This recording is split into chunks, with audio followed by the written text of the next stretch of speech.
तव कथामृतं तप्तजीवनं कविभिरीडतं कल्मषापहं श्रवणमङ्गलं श्रीमदाततं भुवि गृह्णन्ति ये भूरिदा जनाः।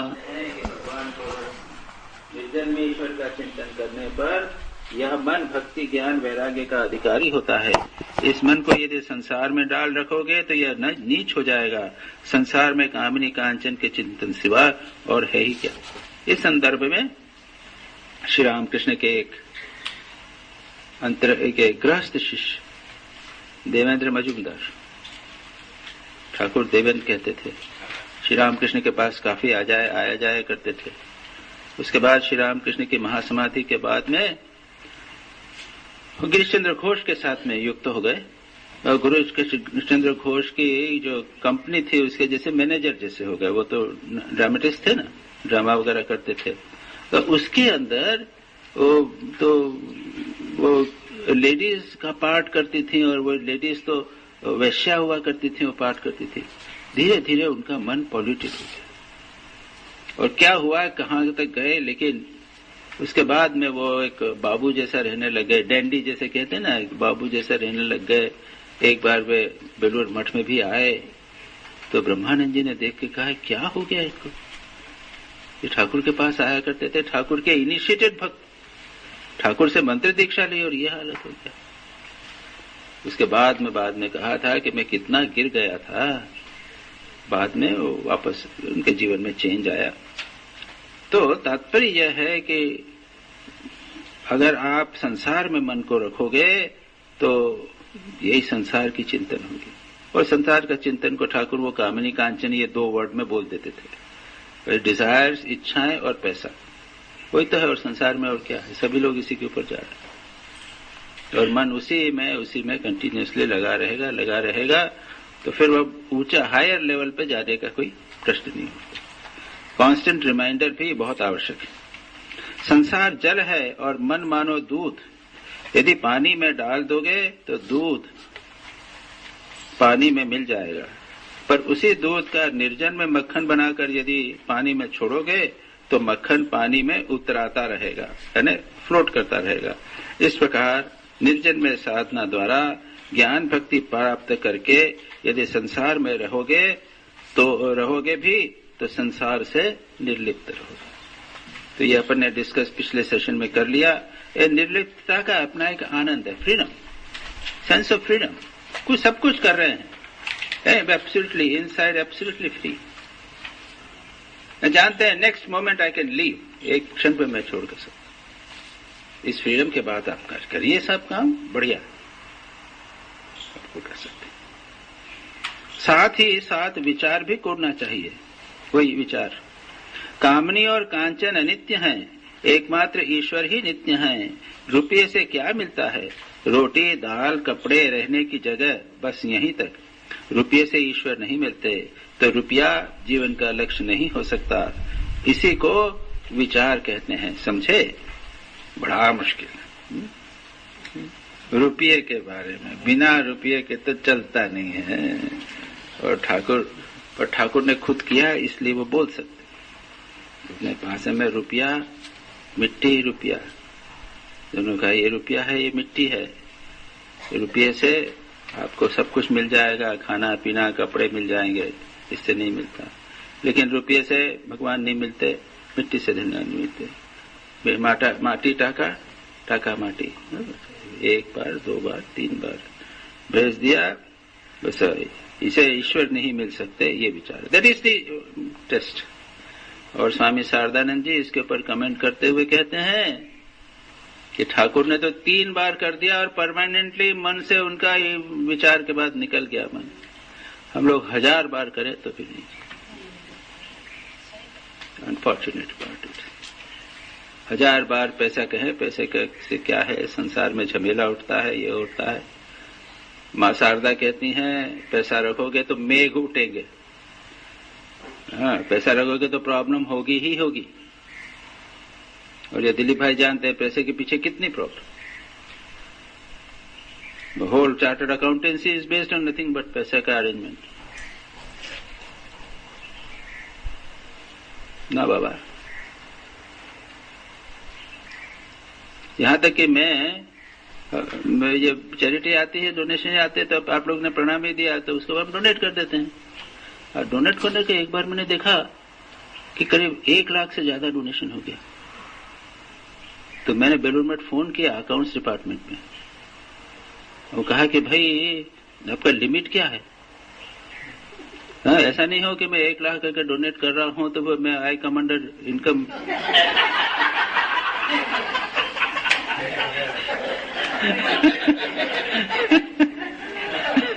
रियली? नहीं, it's alright, don't worry about it.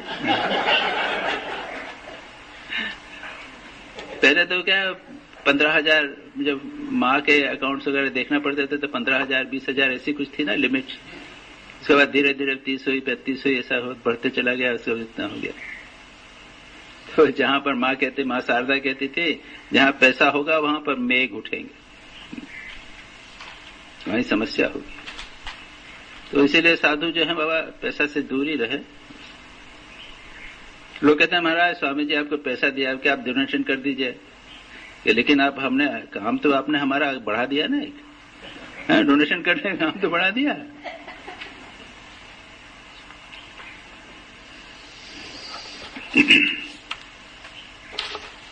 अब ये आप लोगों के ऊपर निर्भर है कि अब कितना करोगे। हमारे जैनिज्म में है ये रूल्स वगैरह कुछ पढ़ेंगे कि जैनिज्म में लिमिट्स रखी है कि भाई 5 लाख 10 लाख से ज्यादा हम नहीं कमाएंगे, ऐसा करके रखा है। उससे ज्यादा आएगा तो हम दे देंगे। And that sort of a thing can be done, you know.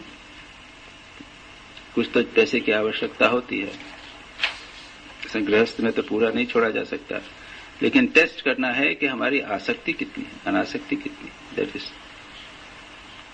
Master कहते हैं जी हाँ, अभी अभी मैंने प्रबोध चंद्रोदय नाटक पढ़ा है, उसमें वस्तु विचार है।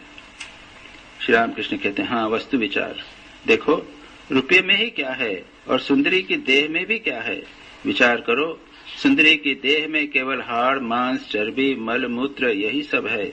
ईश्वर को छोड़ इन्हीं वस्तुओं में मनुष्य क्यों लगाता है, मन क्यों लगाता है, क्यों वह ईश्वर को भूल जाता है। तो ये सुंदरी देह पुरुषों के लिए सुंदरी देह, स्त्रियों के लिए पुरुष की देह, दोनों पर विचार है। और हमारे यहाँ तो मल्लीनाथ की प्रसिद्ध स्टोरी है, मालूम है ना, जैन स्टोरी है। मल्लीनाथ एक वो थे, अपने जैन तीर्थंकर में एक लेडी थी राजकुमारी, वो तीर्थंकर थे, तो वैराग्य था और वो उनको विवाह करने के लिए आए, यानी स्वयंवर जैसा है। तो उन्होंने क्या किया था, एक मूर्ति बनाई थी, सोने की मूर्ति, उसकी मल्लीनाथ की, मल्ली की खुद की सोने की मूर्ति बनी हुई थी।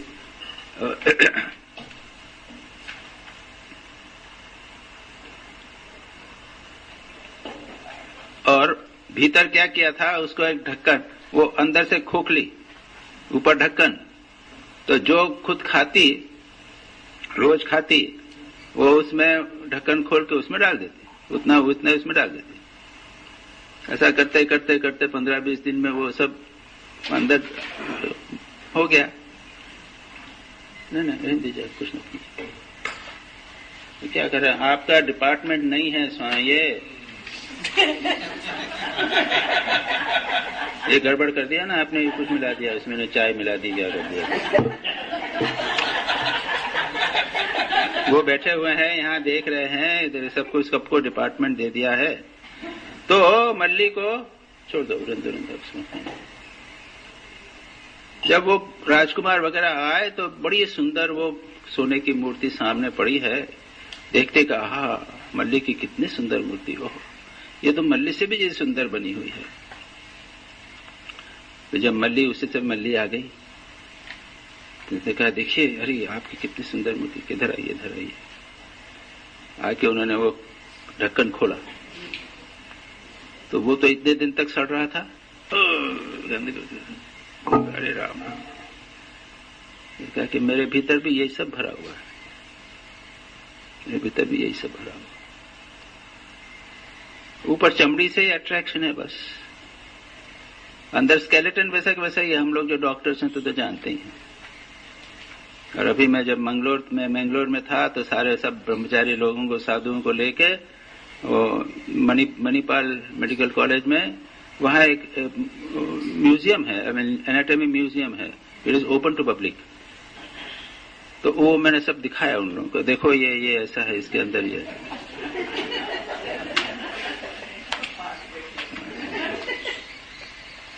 और इस संबंध में अशुचि की बात भी अपन पहले वाले क्लासेस में कर चुके हैं। ये शरीर जो है वो सबसे गंदी चीज, ये बात अपन कर चुके हैं। वो सब इसमें से पसीना निकलता रहता है और आंखों से लार और नीचे से सब कुछ ये निकलता रहता है। और एज ए डॉक्टर्स हमें एक बार पल्स फील किया तो उसके बाद में वो जब तक हाथ नहीं धोएंगे तब तक हम लोगों को चैन नहीं मिलता। क्यों? ये शरीर जो है वो बड़ी गंदी चीज है। श्री रामकृष्ण यही कहते हैं, ये शरीर के प्रति आकर्षण, दूसरे किसी शरीर के प्रति आकर्षण और स्वयं के शरीर प्रति आकर्षण, ये बड़ी भयानक चीज है। ये हमको त्यागना पड़ेगा। ये एक दूसरे के शरीर से कभी कभी अनासक्ति हो जावे, लेकिन शरीर, खुद के शरीर के प्रति आसक्ति बनी रहे। और इसके लिए विचार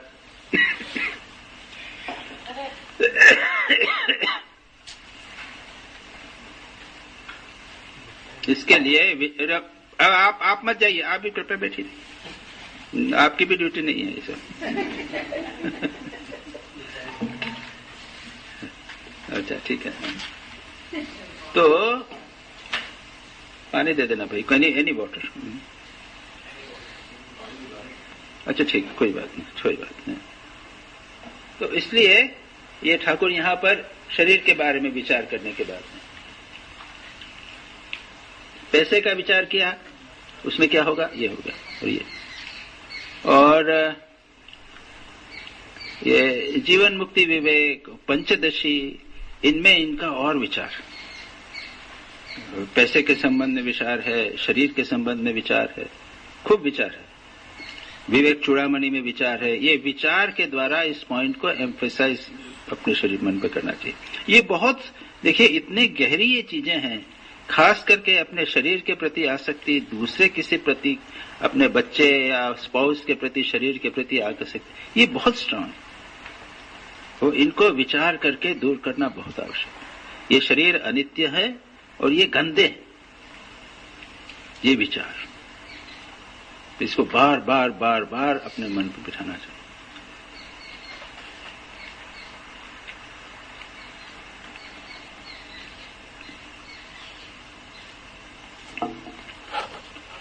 आगे चलें।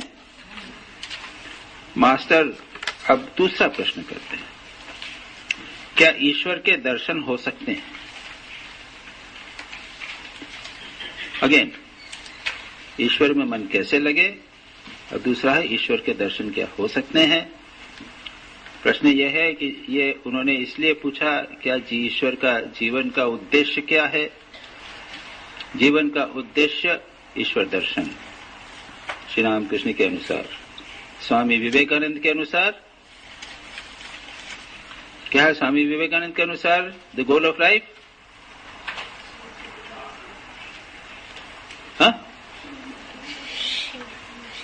धीरे धीरे से बोल रहे हैं मुझे, किसी में वो नहीं है, करेज नहीं है, ओपनली बोले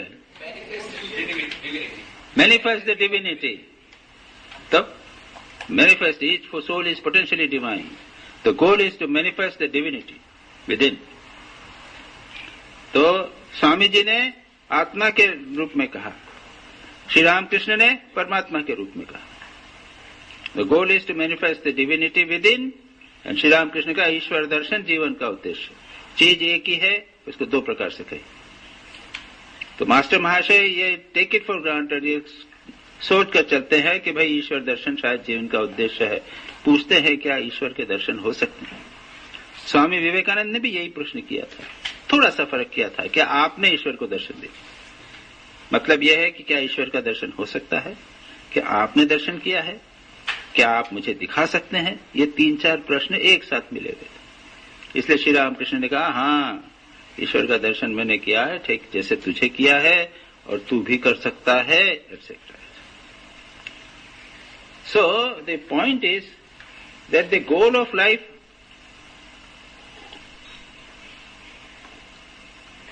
पिछली रिट्रीट में भी इस पॉइंट के ऊपर बात किए थे कि जब आप ईश्वर दर्शन को जीवन का लक्ष्य बनाएंगे तब आप साधक बनेंगे। लक्ष्य बनाया लेकिन उस पर चले नहीं, ऐसा नहीं। लक्ष्य बनाना तो फिर ठीक ठीक बनाना, तो ठीक है लक्ष्य बनाया है लेकिन अभी पहले आई मस्ट ये करना है, उसके बाद ओके, लेकिन भूलना नहीं। हमारे यहाँ तो 4 पुरुषार्थ की बात करते हैं, मोक्ष इज द परम पुरुषार्थ। तो ये बेसिक है हमारे हिंदू कल्चर में, जैन कल्चर में मोक्ष को मानते हैं मोस्ट इंपॉर्टेंट। इस बात को हम नहीं भूलना चाहिए। फिर वही बात, संसार ऐसा फंसाता है कि बस वो सब भूल जाते हैं। श्री रामकृष्ण से मास्टर महाशय इसीलिए पूछते हैं कि आप ईश्वर के दर्शन हो सकते हैं? श्री रामकृष्ण कहते हैं हाँ हो सकते हैं। फिर वही बात, बीच बीच में एकांतवास, उनका नाम गुणगान और वस्तु विचार करने से ईश्वर के दर्शन होते हैं। वही बात, ज्यादा नहीं, सिंपल। और आगे तो कहेंगे जो तो मत तो पथ, जितने मत है उतने पथ हैं। और उसमें भी जितने मत हैं उतने पथ में अगर थोड़ा सा विचार करेंगे तो हम देखेंगे कि basics are the same. Basics are the same. Basic क्या है? अभ्यास, वैराग्य और व्याकुलता, इंटेंसिटी। अभ्यास भगवान में मन लगाने का प्रयत्न करना, अभ्यास करना, संसार की वस्तुओं से जो विपरीत हैं उनसे वैराग्य और तीव्रता। अब इस तीव्रता को धीरे धीरे बढ़ाना है। तो अनिल भाई बोल रहे थे कि धीरे धीरे इतने वर्षों में धीरे धीरे ठीक है बढ़ रही है, कोई बात नहीं।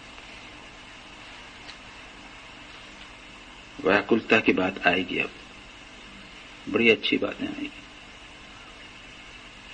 तो ईश्वर दर्शन जीवन का लक्ष्य है, ईश्वर को देखा जा सकता है, श्री रामकृष्ण ये बात कहते हैं। अब मास्टर पूछते हैं कैसी अवस्था हो तो ईश्वर के दर्शन हो सकते हैं। ओके, अब कैसे हो सकते हैं? श्री रामकृष्ण कहेंगे खूब व्याकुल होकर रोने से उनके दर्शन होते हैं। स्त्री या लड़के के लिए लोग आंसुओं की धारा बहाते हैं, रुपये के लिए रोते हुए आंखें लाल कर लेते हैं, पर ईश्वर के लिए कब रोता है? कोई कब रोता है? ईश्वर को व्याकुल होकर पुकारना चाहिए। ये श्री रामकृष्ण ने जो बातें, जितनी बातें कही वो खुद उन्होंने की थी। रुपये के प्रति उन्होंने विवेक किया था, है ना। रुपये से रोटी दाल खाने की जगह मिलती है, रुपये नहीं मिलते। वो माटी टाका माटी जब किया था। स्त्री के शरीर के संबंध में मां शारदा के शरीर को देख के किया था। यही तो नारी शरीर है, इसको भोग करना चाहते हैं, लेकिन इसमें क्या भरा हुआ है? ये सब भरा हुआ है, इसमें पड़े तो संसार में फंस जाते हैं। खुद विचार किया था। ये नित्य नित्य विवेक श्री रामकृष्ण ने खूब किया। दुशाला ओढ़ा था, दुशाला ओढ़ के सबको इधर उधर दिखाया, बढ़िया जरी वाला दुशाला ओढ़ा था। फिर कहा कि ये इसका तो मन संसार से भगवान से हट जाता है और अहंकार आता है, ये बड़ी खराब चीज। हुक्का पिया, लंबी नोजल वाला हुक्का पिया, इधर घूम के इधर घूम के। श्री रामकृष्ण कहते थे छोटे मोटे भोग जो हैं वो भोग और विचार से त्याग करो। विचार, बड़े जो भोग हैं उनको विचार से नहीं, केवल विचार से करो। काम यश की इच्छा हो, फैमिली लाइफ की इच्छा, एक बार फंसे कि फंसे, विचार करके उसको त्याग करो। विचार बहुत महत्व। हम लोग सब चीजें विचार, ऐसा नहीं कि नहीं करते हैं। संसार के लिए आप कितना विचार करते हैं? सेवा के लिए कितनी प्लानिंग होती है? न्यू डेवलपमेंट के लिए कितना सब होता है? अकाउंट्स के बारे में सब कुछ होता है। इतना विचार है, सारी एनर्जी, मेंटल एनर्जी तो उसमें लगी हुई है। उस एनर्जी को बाबा थोड़ा सा भगवान में लगाओ, देखेंगे आनंद ही आनंद, आनंद ही। नहीं तो संसार में फंसते चले जाते हैं, फंसते चले जाते हैं। तो श्री रामकृष्ण यही तो कहते हैं कि नहीं तो संसार में फंस जाते हैं। और फिर दृष्टांत देते हैं, स्त्री और लड़के के लिए लोग आंसू की धारा बहाते हैं, रुपए के लिए रोते हुए लाल आंखें लाल कर लेते हैं, पर ईश्वर के लिए कोई नहीं रोता।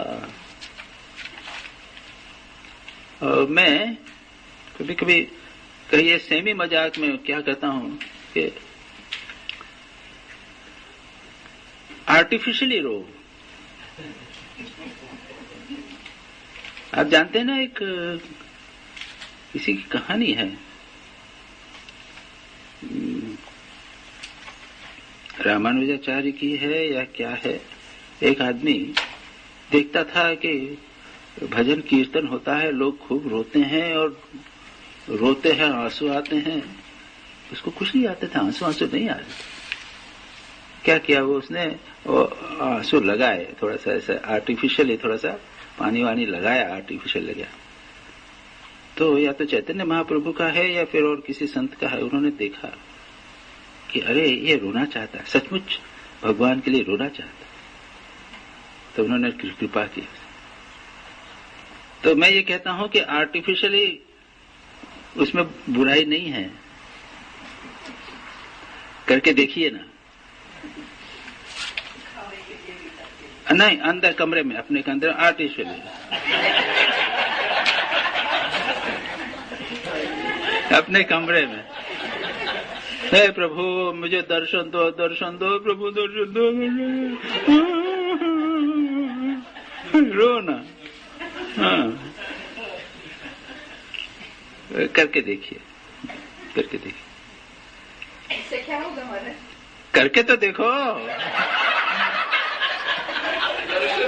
अरे आर्टिफिशियली भी नहीं रो सकते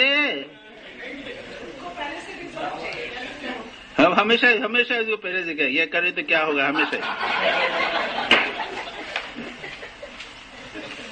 करके तो देखो। मैं यही कह रहा हूं कि अरे आर्टिफिशियली भी रोना नहीं संभवता।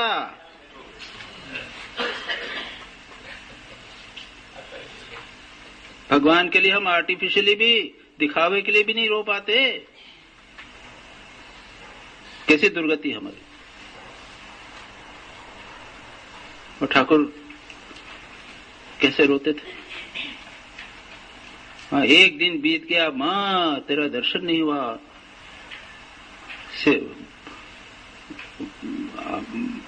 सिर को घिस देते थे, खून निकल आना लगता था। फिर नरेंद्र को कहा, देखो नरेंद्र की कैसी व्याकुलता है।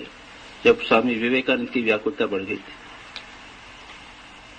ये लोग जितने डिसाइपल्स थे वो बढ़ते चले जा रहे थे, बढ़ते चले, कैसी व्याकुलता सब। और वो बोला ना, निरंजन के लिए कहते हैं, निरंजन, अरे निरंजन दिन चले जा रहे हैं, कब भगवान के लिए पुकारोगे, कब करोगे।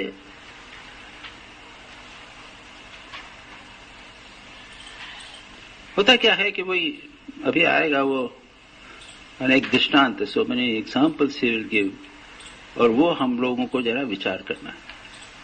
विचार के बिना तो होगा नहीं, विचार करना है। कहीं न कहीं लगनी चाहिए बात। यानी आपके जैनिज्म की जो भावनाएं हैं ना, 12 भावनाएं हैं ना, अनित्य भावना, शरण भावना, ये सब भावना, उसमें कहानियां हैं। वो जरा सी बात लग जाती है और उसको जीवन में परिवर्तन हो जाता है। विचार, वहां पे कई प्रकार के विचारों की भावना। अशरण, संसार में मेरा कोई नहीं है, संसार में मैं अकेला हूं। एकांत भावना, वो चूड़ी की भावना, ये सब जो है, ये हाँ तो श्री ठाकुर ने नित्य अनित्य विवेक करके बात कही, नित्य और अनित्य विवेक ने। जैनिज्म में तो 12 भावना, 12-15 भावनाएं, 12 भावनाएं, अनुप्रेक्षा जिसे आप कहते हैं।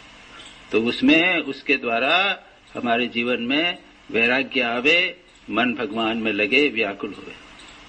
बुद्ध का दृष्टांत, बुद्ध का दृष्टांत तो वो है ही दुख का विचार। नित्य अनित्य की बात नहीं है, दुख और सुख का विचार। तो संसार में जितनी वस्तुएं हैं सब दुखदायक हैं, सब खत्म होने वाली हैं। दुख इज द ओनली, सब जो कुछ है वो सब दुख। जन्म है दुख है, जरा है दुख है, संसार में जीना तो है वो दुख ही दुख मिला ही हुआ है उसके अंदर। एक स्तोत्र है, शिव क्षमापना स्तोत्र। तो उसमें वो है कि बचपन में मैं इस प्रकार था, खेलता रहता था, मेरी हालत खराब थी, गंदा हो जाता था, बीमारी ने पकड़ा रहता था, इसलिए प्रभु मैंने आपको याद नहीं किया। बचपन में खेल में बीत गया, जवान हुआ तो युवती में व्रत हो गया, उसके बाद मैं किसी भी कारण से आपको मैंने याद नहीं किया। वो क्षमता मेरे को क्षमा कीजिए, क्षमा कीजिए। हम नहीं जानते कि हमारे साथ जीवन में दुख जो है वो हमेशा लगा हुआ है, लेकिन उससे छुटकारे के लिए हम कोई प्रयत्न, छोटा मोटा प्रयत्न कर लेते हैं, परमानेंट सुख दुख दूर करने का प्रयत्न नहीं करते, जो बुद्ध ने किया।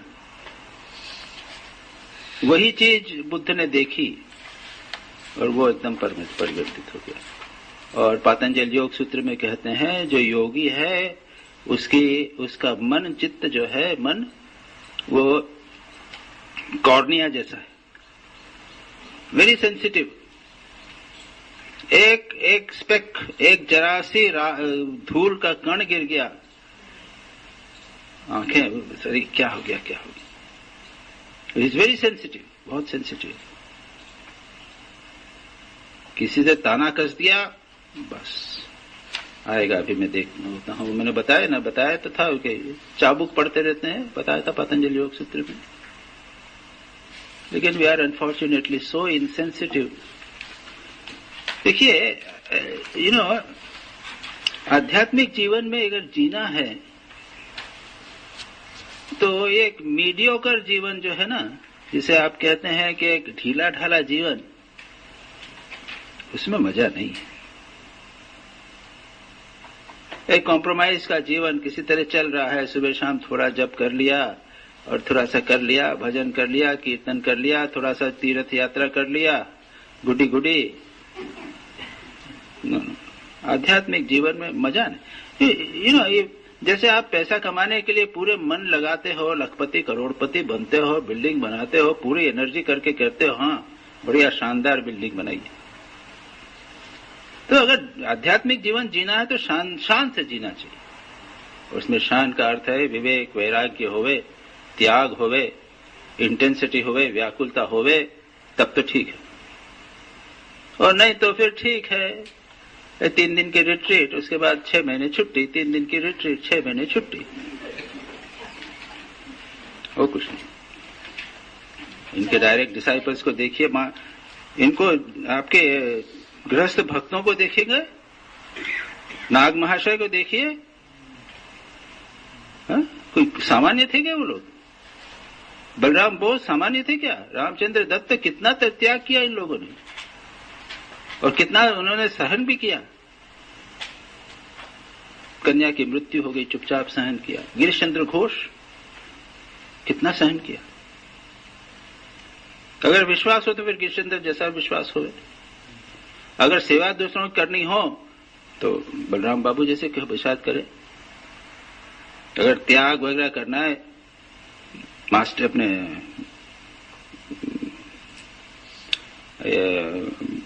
नाग महाशय की तो तुलना ही नहीं हो सकती। He was not an ordinary man. तो व्याकुलता का अर्थ ये है कि जो भी आध्यात्मिक जीवन व्यतीत करे वो इंटेंसिटी के साथ व्यतीत, तीव्रता के साथ जीवन व्यतीत करे, कहीं कॉम्प्रोमाइज नहीं। लगे हुए हैं तो लगे हुए, अरे शरीर तो जाएगा, उसकी कितनी चिंता करने की क्या आवश्यकता। लेकिन बढ़िया ध्यान होवे, व्याकुलता होवे, भगवान के लिए तीव्रता होवे, ये बहुत इंपॉर्टेंट। और अब श्री रामकृष्ण कहते हैं, यह कहकर श्री रामकृष्ण गाने लगे, मन तू सच्ची व्याकुलता के साथ पुकार करके तो देख, भला देखें वह श्यामा बिना सुने कैसे रह सकती हैं। डाक देखी डाकार मतुल, केमन श्यामा থাকতে পারে, केमन काली থাকতে पारे। बुलाओ पुकारो भगमा जगदम्बा को, कैसे वो रह सकती हैं।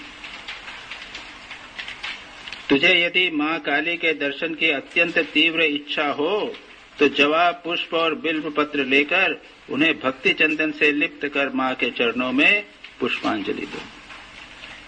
भगवान के चरणों में, माँ के चरणों में पुष्पांजलि दो। ये भजन है, वो ठाकुर कहते हैं पुकारो, कैसे पुकार तो माँ कैसे नहीं आएगी, आना ही पड़ेगा। व्याकुलता हुई कि मानो आसमान पर सुबह की ललाई छाई, शीघ्र ही सूर्य भगवान निकलते हैं, व्याकुलता के बाद ही भगवत दर्शन होते हैं। व्याकुलता तब जब होती है, तब उसके बाद में भगवान का दर्शन होता है। विषय पर विषयी की, पुत्र पर माता की और पति पर सती की, ये तीन प्रकार की चाह एकत्र होकर जब ईश्वर की ओर मुड़ती है तभी ईश्वर मिलते हैं। यहां तो श्री रामकृष्ण ने बड़ी कड़ी शर्त रखी। तीन टान, तीन एकाग्र व्याकुलता, तीन आकर्षण, तीन प्रकार की चाह आकर्षण। विषय पर विषयी की, पुत्र पर माता की और पति पर सती की एकत्र होकर जब मूर्ति है तभी भगवान से मिलते हैं। मैं तो कहता हूं बाबा, एक भी यदि हो जावे तीनों में से तो भी भगवान मिल रहे हैं। That intensity. श्री रामकृष्ण ने ये दृष्टांत इसलिए दिए कि इन दृष्टांतों को हम समझ सकते हैं। हमारे एग्जाम्पल जो दे रहे हैं, उदाहरण दे रहे हैं, तो हमारा विषयों के प्रति आकर्षण है। नया मकान बनाते हैं तो बढ़िया फर्नीचर के लिए कितनी जगह जाते हैं, कितनी दुकान देखते हैं, कई प्रकार की चीजें देखते हैं, बढ़िया सारा चीज बढ़िया, कितनी एनर्जी वेस्ट करते हैं इसमें लगाते हैं। और परिवार के तो पति पत्नी के बीच में आकर्षण है, माँ का पुत्र के प्रति आकर्षण है, और इसको बदलना है। श्री रामकृष्ण के पास में एक घटना है ना, एक महिला थी, वो कहती है कि मैं श्री कृष्ण का ध्यान नहीं कर पाती।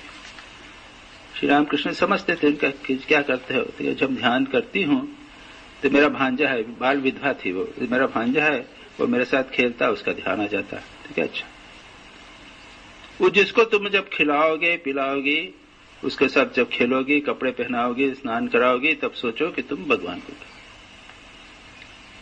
तो वो जो आकर्षण है उसी को ठाकुर ने मोड़ दे दिया। यही करें, यही करें। जहां कहीं भी हमारा मन तीव्रता से जाता है, लगा हुआ है, उस व्यक्ति, उस घटना, उसके साथ भगवान को जोड़ दीजिए। As a matter of fact, अगर किसी में इसमें से तीनों में से कोई आकर्षित तीव्र होवे तो वो भगवान की ओर आसानी से, अधिक आसानी से जा सकता है, क्योंकि उसमें तीव्रता है, इंटेंसिटी है, ऑलरेडी है, उसको भगवान पर मोड़ना। ठाकुर ने उनको कहा था, तुरानंद जी को, तुरानंद जी ने कहा कि ये काम है, मैं काम उसको नष्ट करना चाहता। श्री रामकृष्ण, अरे क्या बोल रहा है रे, काम को नष्ट करना चाहता है? अरे उसको भगवान की ओर मोड़ दे, वो तो तीव्रता है, इंटेंसिटी है, मिलन की चाह है, उसको भगवान की ओर मोड़ दे। ये जो है, ये एक सॉर्ट ऑफ मेंटल प्रक्रिया है। जबकि भी हमारे मन में कोई तीव्रता से कोई विचार उठे, उसी समय आप भगवान का चिंतन करने का प्रयत्न कीजिए। अभी देखिए, मैं those who can please take it very carefully, seriously. It is a sort of a मनोवैज्ञानिक प्रक्रिया है, मनोवैज्ञानिक टेक्निक जिसे कहते हैं ना, एक रीति है। जब कभी देखें कि मन जो है वो किसी बात में काफी लगा हुआ है, उलझा लगा है, पर मन मेरा बहुत एकाग्र है किसी प्रॉब्लम में, किसी चीज में, उसी समय उसको मोड़ने का प्रयत्न कीजिए भगवान की तरफ। आप देखेंगे कि देयर विल बी चेंज। आपकी साधना आसान हो जाएगी, भगवान का चिंतन आसान हो जाएगा। कहते हैं ना कि भाई थोड़ा बहुत स्मरण मनन तो दिन भर रहता है, लेकिन ध्यान करते हैं तब ध्यान नहीं होता। नहीं, जब विषय का ध्यान तीव्रता से हुआ, उस समय भगवान का ध्यान करने का प्रयत्न, उसको एनर्जी को चेंज कर दीजिए। जो भी, क्योंकि मन तो उधर एकाग्र हो रहा है, या तो चिंता में एकाग्र हो रहा है या कोई प्रॉब्लम सॉल्व करने के लिए लगा हुआ है, उसको आप पूरा कंसंट्रेट हो गया, बदल दो। और इसलिए देखेंगे इतिहास में, संतों के इतिहास में, कि जो लोग तीव्र डाकू, पापी, व्यभिचारी लोग थे, जब संत बने तब तेजी से चले। वाल्मीकि इतना इंटेंस था वो पापी, हत्या, बस इमीडिएटली। गिरीश चंद्र घोष, दानाकाली, ये सब जो टर्न किया है पूरी एनर्जी को उधर चले। और बाकी जो गुडी गुडी लोग, कुछ नहीं, ज्यादा नहीं है, तो वह वैसे के वैसे ही अच्छा जीवन व्यतीत कर दिया।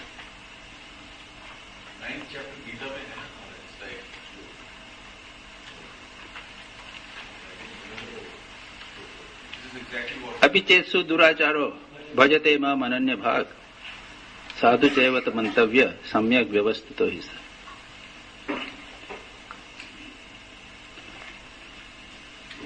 अच्छा, बात यह है कि ईश्वर को प्यार करना चाहिए। विषय पर विषयी की, पुत्र पर माता की और पति पर सती की जो प्रीति है, उसे एकत्र करने से जितनी प्रीति होती है, उतनी ही प्रीति से ईश्वर को बुलाने से उस प्रेम का महा आकर्षण ईश्वर को खींच लेता है। अब ये आवश्यक नहीं, भगवान में प्रीति किसी भी प्रकार से, दूसरे प्रकार से भी हो सकती है, सुनकर हो सकती है। एक श्लोक है ना, अभेदानंद जी ने लिखा है वो, हे राम कृष्ण त्वयि भक्तिहीने कृपा कटाक्षम कुरुदेव नित्यम। उसमें वो कहते हैं कि श्रुत्वापि ते तव भक्ति युक्ता दृष्ट्वापि ते न हम भक्ति युक्ता।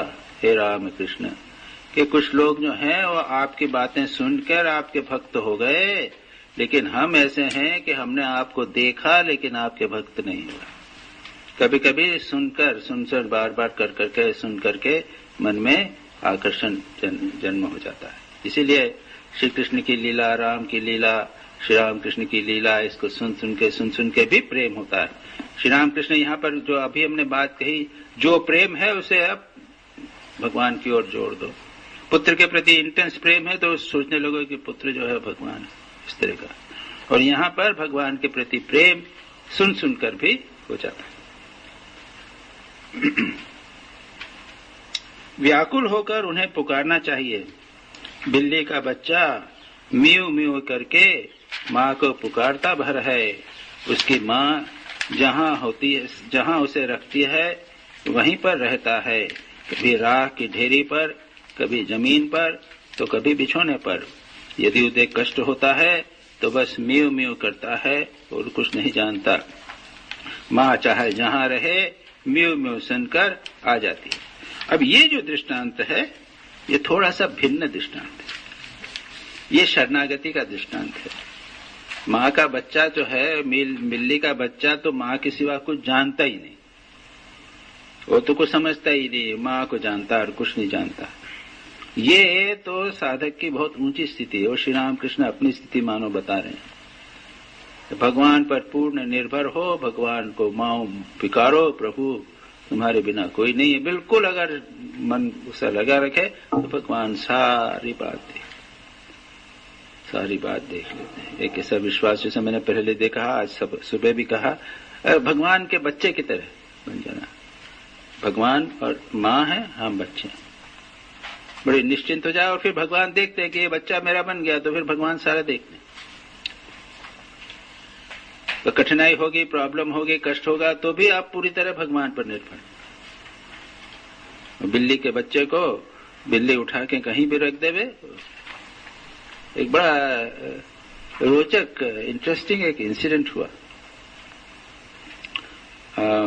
बनारस में। पहले जब मैं था तो एक हमारे निताई महाराज करके थे, तो एक क्वार्टर में रहा करते थे।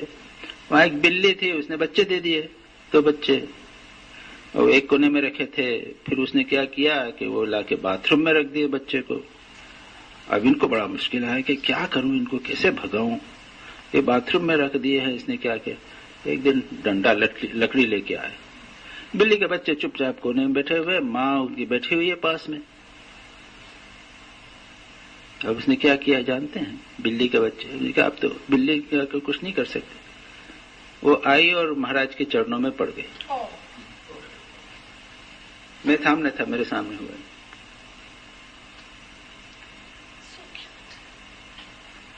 आई वो क्या माँ के चरणों से, महाराज के, निताई महाराज के चरणों में आके गिरी।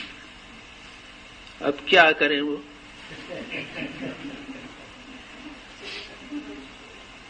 लकड़ी से मारना असंभव। वहां से चले आए। फिर बाद में उसने उसको निकाल के जहां कहीं भी दूसरी जगह पर, 2 बच्चे थे। कि जानती है वो कि मैं ना अपनी रक्षा कर सकूंगी ना इनकी रक्षा कर सकती, कुछ नहीं कर सकती। अब तो ये पिटाई होगी। How beautiful. गौरी माँ को दे दिया था।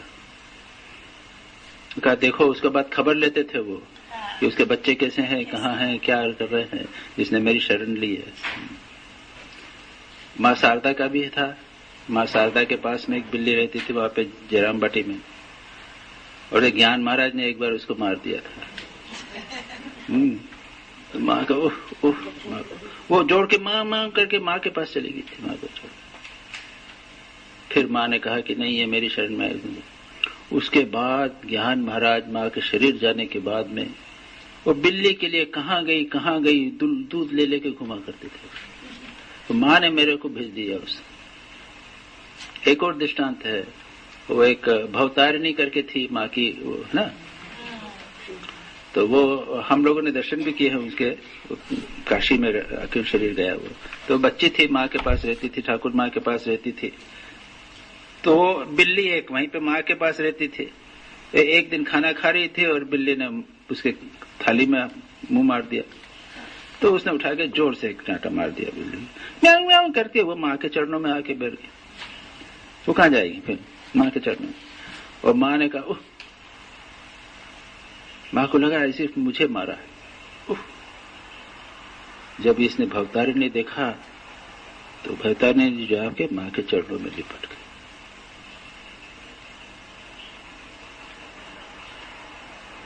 तो